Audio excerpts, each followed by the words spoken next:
Welcome to Dr. Rao's lecture series. Topic of this video: theories of failure. When a material is subjected to load, it may fail under any of the following conditions. It is assumed that all these theories hold good for materials obeying Hooke's law. Let sigma naught be the elastic limit of the materials obeying Hooke's law. Material may fail when the maximum principal stress exceeds the elastic limit of the material. Material may fail when the maximum strain exceeds the strain at elastic limit. A material may fail when the maximum shear stress exceeds the maximum allowable shear stress of the material. Material may fail when the total strain energy developed exceeds the strain energy at elastic limit. Material may fail when the shear strain energy developed exceeds shear strain energy at elastic limit. We'll take first theory, that is maximum principal stress theory. This is also known as Rankine's theory. According to theory of maximum principal stress, when a material is subjected to load, failure occurs when the maximum stress developed in the material exceeds the value of direct stress at elastic limit. This theory is much applicable for failure of brittle materials which are subjected to loads. Consider a two-dimensional system as shown in figure, which is subjected to sigma s stress along the horizontal direction, sigma y stress along vertical direction, tau the shear stress. The maximum principal stress of the system can be calculated as sigma x plus sigma y plus root over sigma x minus sigma y whole square plus 4 tau square whole divided by 2. For no failure condition, the maximum principal stress should be less than elastic limit. That means sigma x plus sigma y plus root over sigma x minus sigma y whole square plus 4 tau square whole divided by 2 should be less than or equal to sigma naught.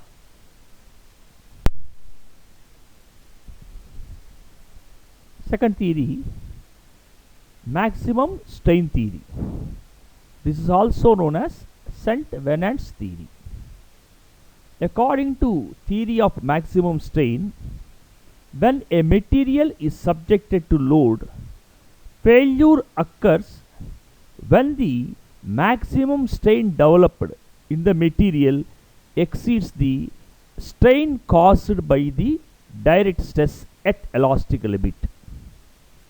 This theory is true for all types of materials. Let sigma 1, sigma 2 and sigma 3 are the three principal stresses of a system. E is Young's modulus and 1 by m is the Poisson's ratio of the material. Maximum strain of the material, considering sigma 1 is the maximum principal stress, is equivalent to sigma 1 by E minus 1 by m sigma 2 by E minus 1 by m sigma 3 by E. Strain caused by the direct stress at elastic limit is sigma naught by E.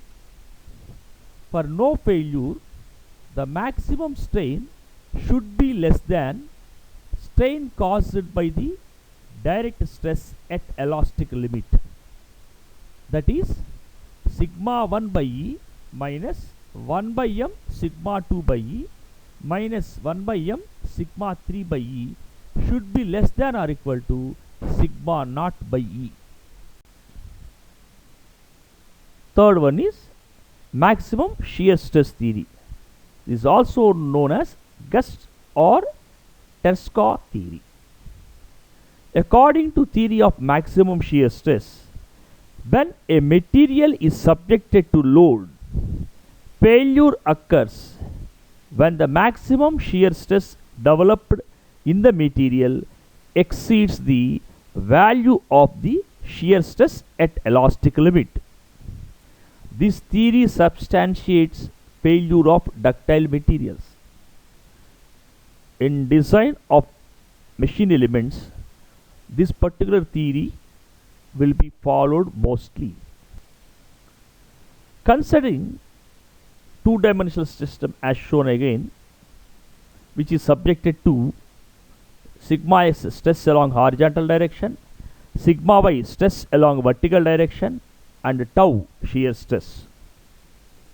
The value of maximum principal stress sigma 1 is equivalent to sigma x plus sigma y plus root over sigma x minus sigma y whole square plus 4 tau square whole divided by 2.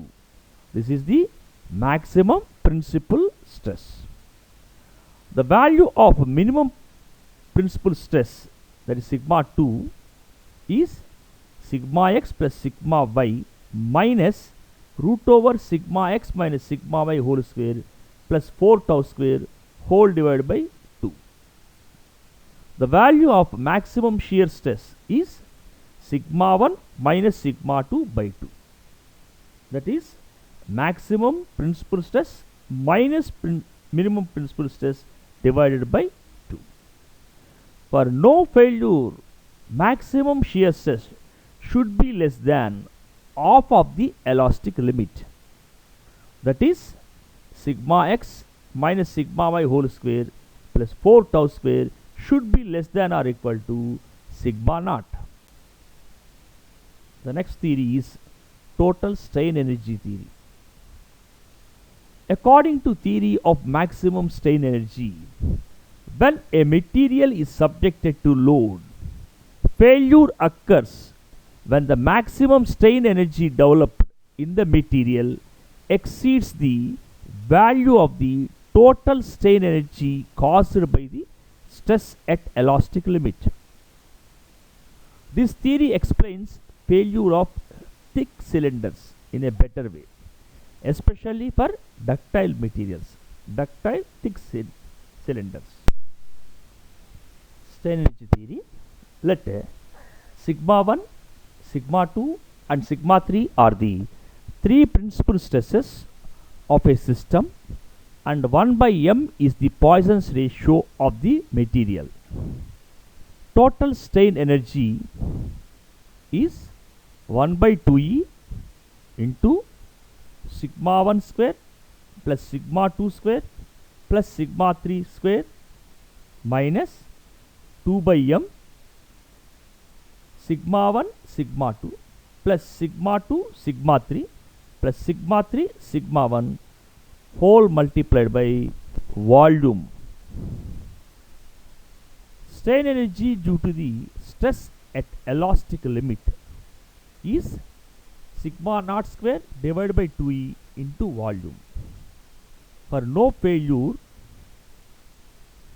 1 by 2e, that is total strain energy, 1 by 2e into sigma 1 square plus sigma 2 square plus sigma 3 square minus 2 by m sigma 1 sigma 2 plus sigma 2 sigma 3 plus sigma 3 sigma 1 multiplied by volume should be less than or equal to sigma naught square by 2e into volume. By simplifying, what we can say is sigma 1 square plus sigma 2 square plus sigma 3 square minus 2 by m sigma 1 sigma 2 plus sigma 2 sigma 3 plus sigma 3 sigma 1 should be less than or equal to sigma naught square. Shear strain energy theory. According to theory of shear strain energy, when a material is subjected to load, failure occurs when the shear strain energy developed in the material exceeds the value of the total shear strain energy caused by the stress at elastic limit. Shear strain energy theory. Let sigma 1, sigma 2 and sigma 3 are the three principal stresses of a system. N is the modulus of rigidity. Shear strain energy is given as 1 by 12n into sigma 1 minus sigma 2 whole square plus sigma 2 minus sigma 3 whole square plus sigma 3 minus sigma 1 whole square multiplied by volume. Strain energy due to stress at elastic limit is given as sigma naught square divided by 6n into volume.